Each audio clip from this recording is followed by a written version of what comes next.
Okay, so here's our Prontor SVS shutter. We'll start off at the front. So that little screw head there needs to be rotated so that the flat side is inwards, and it means we can then rotate this retaining ring.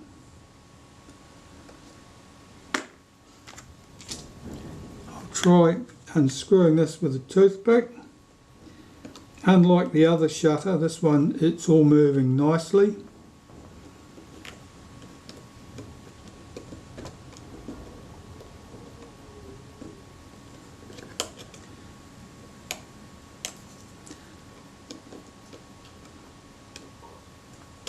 I'm going to cut that off because it's now sliding underneath that edge. Let's try this.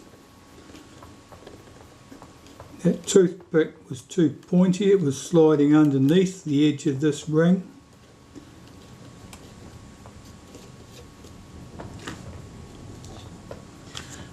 Okay, so that's unscrewed.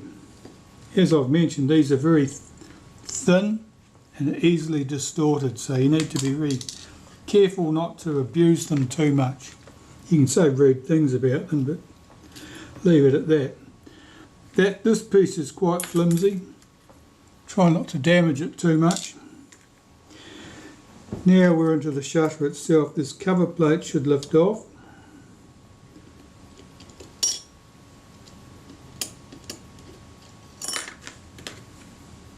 That engages with a couple of pins here which stop this thing from rotating. Now we've got our speed settings control cam here, cam plate, that should come off. This is all quite dirty. This is the shutter that was fairly sticky. It was certainly worse than the other one. Right, now this is the Prontor SVS. Now what makes this different is we have a self timer, but we have two flash sync speeds, X and M. And X fires the flash contacts just at the point the shutter blades are fully open, and with M the contact is made before the shutter starts to open to allow a flash bulb to reach peak brilliance by the time the shutter blades do catch up.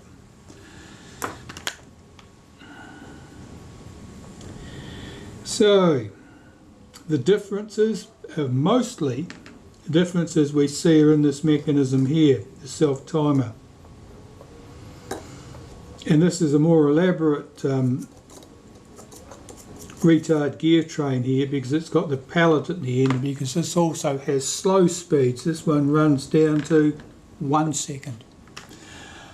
Okay, so we'll start at the beginning. This screw here. Now there'll be a washer under there. It's probably a brass washer. It's not flat, the edges are bent up. It's bent up, it looks vaguely like a dial washer on a watch. So this lever should now be floating. Our return spring for the self timer is hooked over a post at this point. I'm going to unhook it. And I'm drawing out the spring.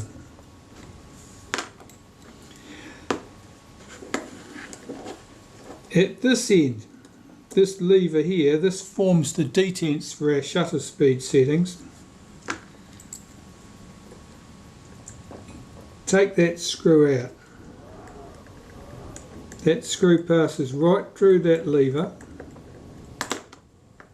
and right through the self timer. Lift that little lever out of the way. You can see its return springs there. They just bear against this bracket in this case. If this had been a more normal, more common SVS shutter, they bear against the inside of the case. Here they bear against that bracket. And those provide some tension on that thing. Now down here at this point, not this bright screw, there's a black screw here. That holds the self timer to the mechanism plate. That's quite stiff. That screw has quite a shallow head on it, and that's so that the arm can swing across it and things of that nature. You start mixing up the screws inside the shutter, things start getting awkward. Our self-timer should lift off now, complete with this arm. Now this arm is held on there, it's got a slot that fits over that coupling pin and then rotates to lock in position. That speed train will need to be cleaned. Here it starts looking a lot more like the Pronto shutter we had apart before. Our speed train here, a retard gear train. Let's have a look at this. We've got a post, a screw here shaped like a post. It holds it in at this end.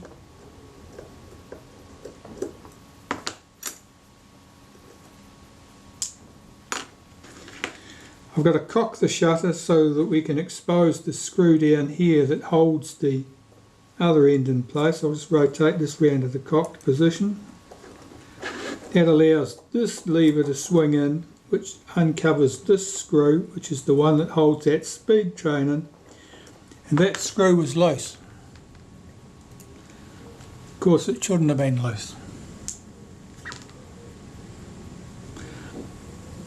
This should come out now, and this is very much like this retard gear train in that Pronto shutter. It's more elaborate. We have more gears, and we have the pallets at the end to allow for the slow speeds. Here's where we get to the settings for our flash sync. This stuff is a bit entertaining. So we've got the shutter in the cocked position there. We can remove this screw, that little bracket, its screw and the barrel are the same as on the Pronto shutter. That bracket bears against this flash contact here. See if we can unhook this. That's unhooked. Now watch this contact. When you go to put it back in, there is a tiny stud on the underside of it at this point that must engage with a little hole in the mechanism plate. Otherwise it won't be located correctly and it won't be sitting at the right height. Now this lever, with the shutter in the cocked position like this and this lever drawn back to, I think it's the M position, you can unhook that spring from that stud there. Let's get it out. That's it. So this is no longer under tension. And this lever should lift out. Take care of that spring there, leave it in place, but take care, don't damage it. Here's our flash contact lever.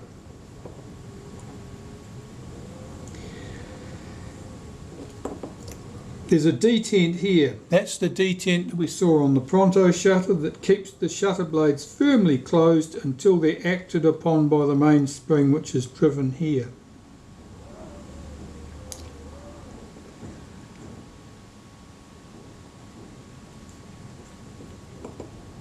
So we've got the extended screw coming through from the back, and that's in that position. And this shutter, this is effectively the shutter case. Now we don't have any diaphragm in here to worry about because the diaphragm is in each lens.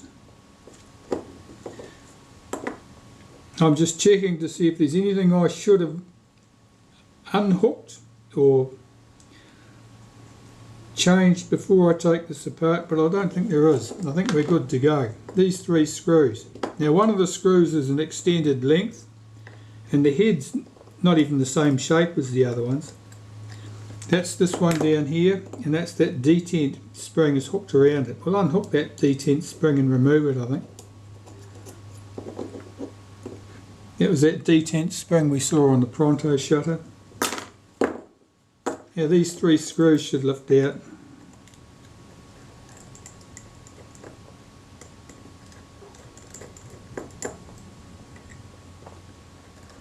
Two of these screw heads are rounded. And those screws are the same length as each other. This screw head in this case is not rounded, and that's not particularly normal. It's longer, and it's longer because the screw extends up inside the shutter and the tail of that detent spring hooks around that extended screw. So that's all that. Now before we can lift everything out of the here, I haven't removed this lever yet. There's a little circlip here which we've got to remove. I'll see if I can push that back with the tip of a screwdriver.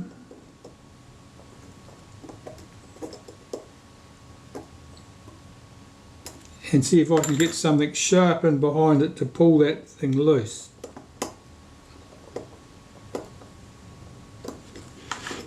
You don't want this flying across the room, of course, because that really is a tiny circlip. And if it goes, your chances of finding it again are fairly remote.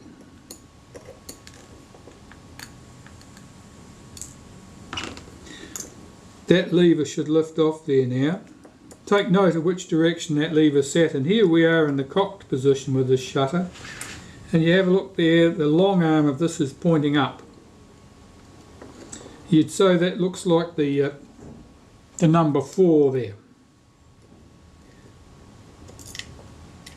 Take that off, and I think our mechanism plate will lift out of this housing for us now. Something's catching. Probably it's the cable release socket on the side. No, it doesn't appear to. Oh, I can see it. We're going to tilt this to get it out, I think. Let's pop it back up. We're catching on this piece here.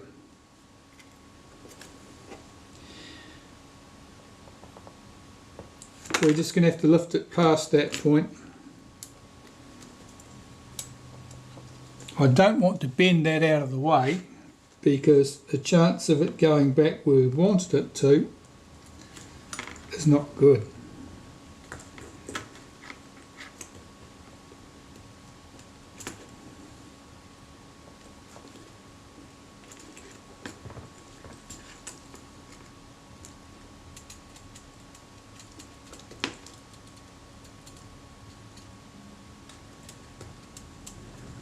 I'll have another look from the top, see if there's anything else holding us back.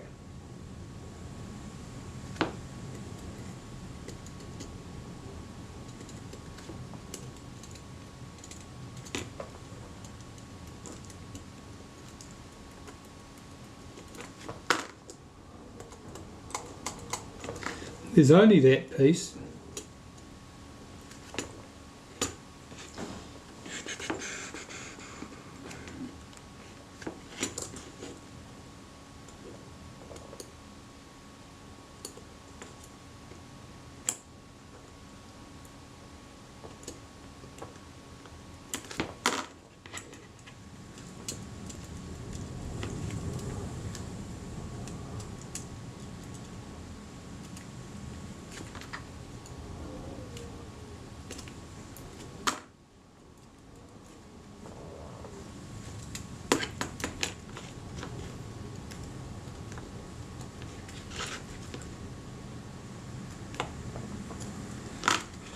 I'm going to have to move that back. I think it might be slightly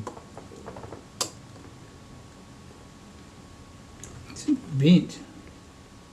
Normally it's not as much of a fight to get this out.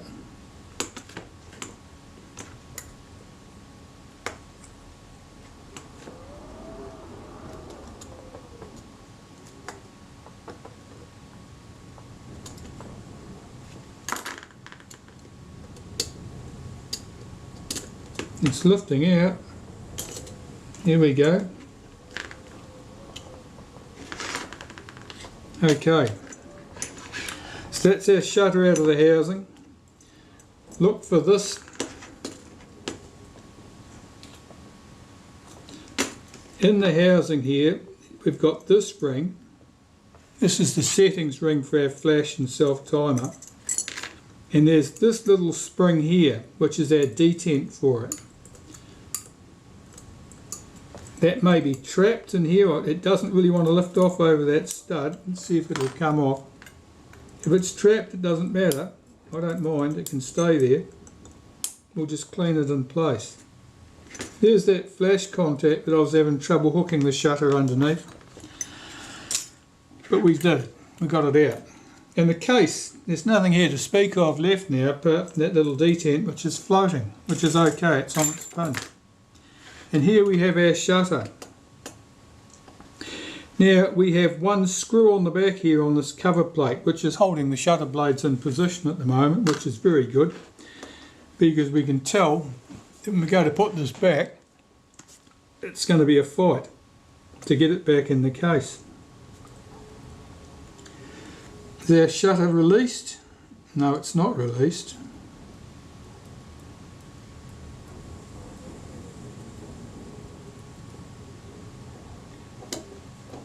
Why is it not released? Probably just doesn't want to.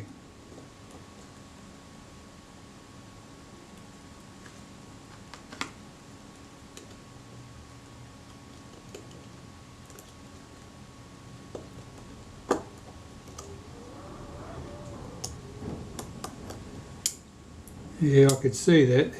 This lever, the main cam, had dropped down low and it was fouling one of these levers.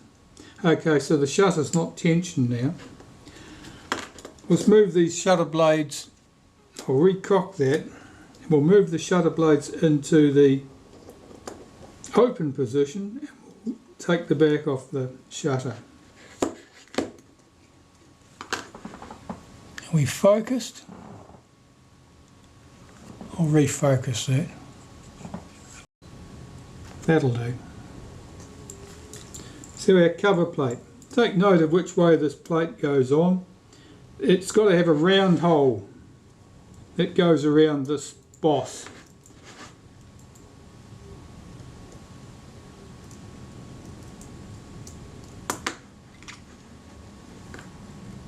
Where'd that screw go? There's that screw. It's much the same as the screws that would hold the loose plate holding the diaphragm blades in position on the Pronto. So this is our cover plate, and here are our shutter blades. 5 shutter blades, of course, and being shutter blades, they are laid one and on top of each other. They do not interleave. Only diaphragm blades interleave. This is blade number 1 here. I'm putting a little mark there. Blade number 2 here. Blade number 3 here.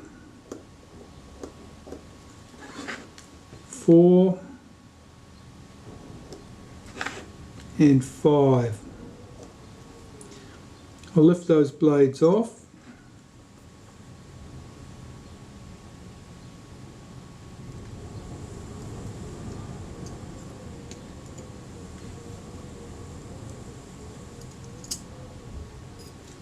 And I'm looking at the blades to see if they're all identical or whether one of them's a different shape.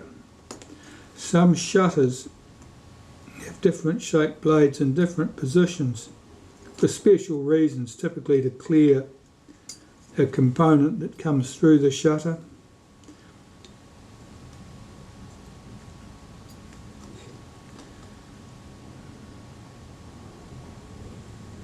So we've got five positions and 6 blades. I'd forgotten about the cover blade. That means blade number 5 and blade number 1 go in the same position. Okay, 6 blades, 5 positions. That's okay. As with the Pronto shutter, 5 screws, 5 little washers underneath those screw heads.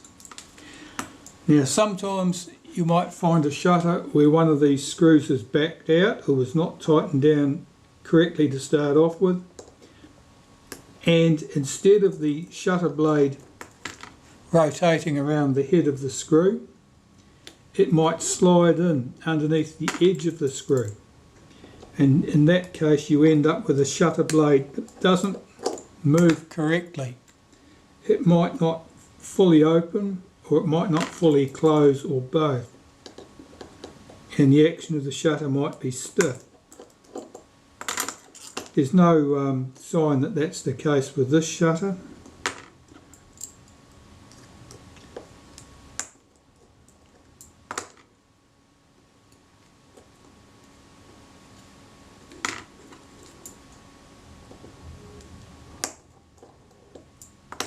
You can hear those screws breaking loose, they are quite tight.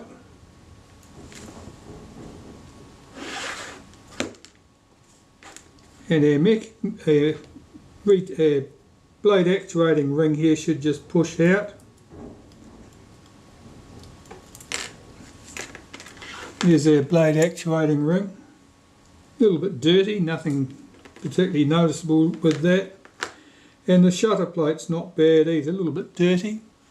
This shutter didn't work very well, in contrast to the Pronto shutter, which was really filthy but worked fairly well. So this will all have to be cleaned and put back together. As with the other shutter I showed you, I'm not going to pull apart these levers. You certainly can if you feel the need, but it tends to be trouble. It'll give you more trouble than you want to know about, so I don't bother. This is the return spring for this. Let's cock that shutter again. We've got no detent on the back, we've got no spring or anything on the back here, so this is trying to lift up. And if it lifts up all the way, it will disconnect its main spring, which I don't want.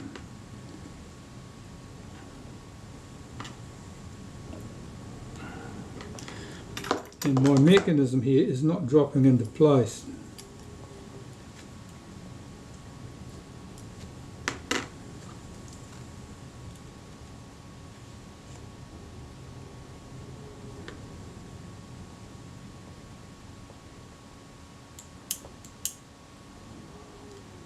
And I don't immediately see why. We'll investigate that shortly. If you need to take off the other levers, take note of where all the springs go. I'm going to start by taking this lever off here. One end of the spring around the screw head goes to this side of the lever.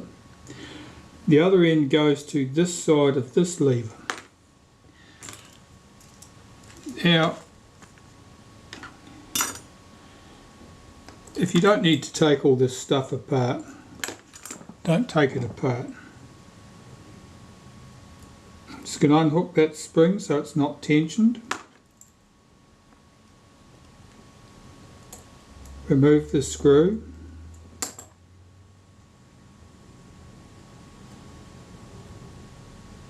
It's quite a long screw, a shoulder screw. There are two shoulders on that screw, presumably one for the spring and one for the levers. I'll lift off that spring. This lever should come off. This lever was below it. That's what the other side of the spring hooked to.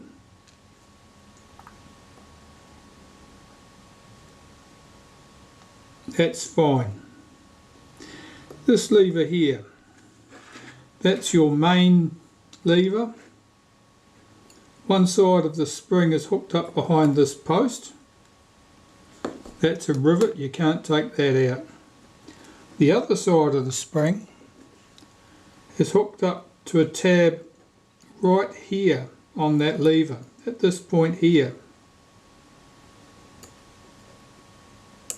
So I've just released that, so it's not tensioning it. The spring is now just released against the body at the centre here. I'll have to pull that spring out and hook it behind that tab. Let's take that single screw out there.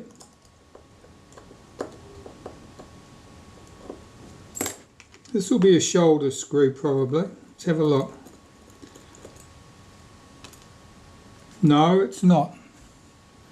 this goes over a round post. See if I can wriggle that off its post, and there is the spring.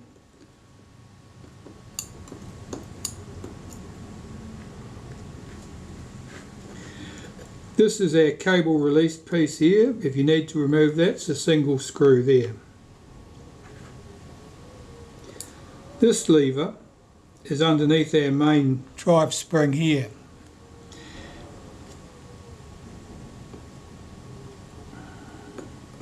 I'll remove the screw from it. We may have to remove that main drive in order to lift this out. I don't know. The return spring for this is up here at this point. I'll unhook that. That's unhooked.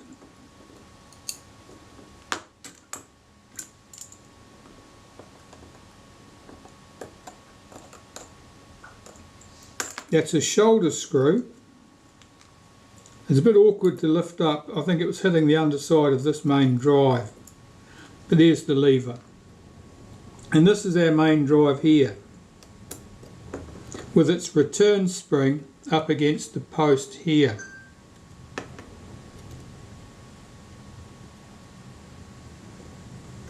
The other spring we see here, I'll turn that round a bit so you can see it. There's another finer spring visible at this point. That's this spring, the spring that pulls this arm into contact with here.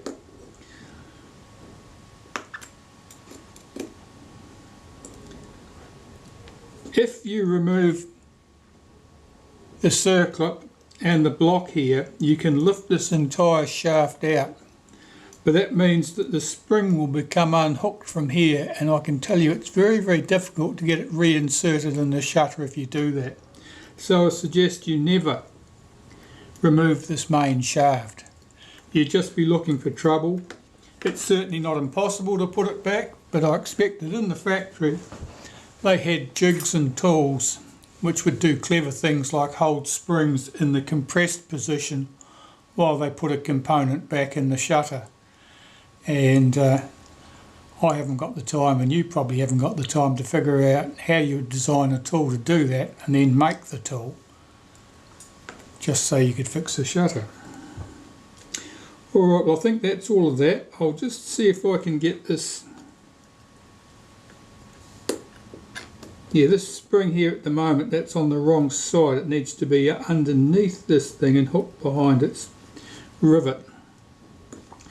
If I drop the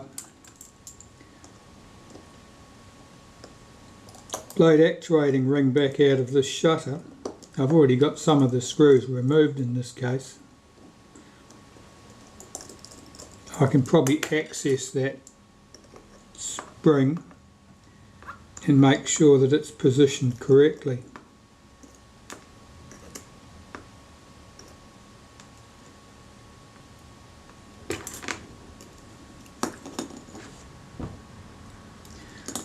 I've got to have this main drive in the cocked position in order to remove that easily. There, that'll do. Yeah. Yeah. That's, pull that arm forward, that spring goes behind that, the stud on the underside of this arm. On the underside of the arm you'll see there's a stud there. The spring needs to hook behind that. And it's inclined to fall underneath that if you want it to stay in the right place. You can be sure it won't. That's in the right place now. Okay, while we were doing all this, the pin for the cable release fell out of its socket over here because there's nothing holding it in place. And since that's going to make life a bit awkward getting everything back in place, I'm going to remove this cable release socket, which, as I mentioned earlier, is held into the single screw here. That has a shim underneath it that brings the height up. Okay, I'm going to start putting all these pieces back in place once I've cleaned them.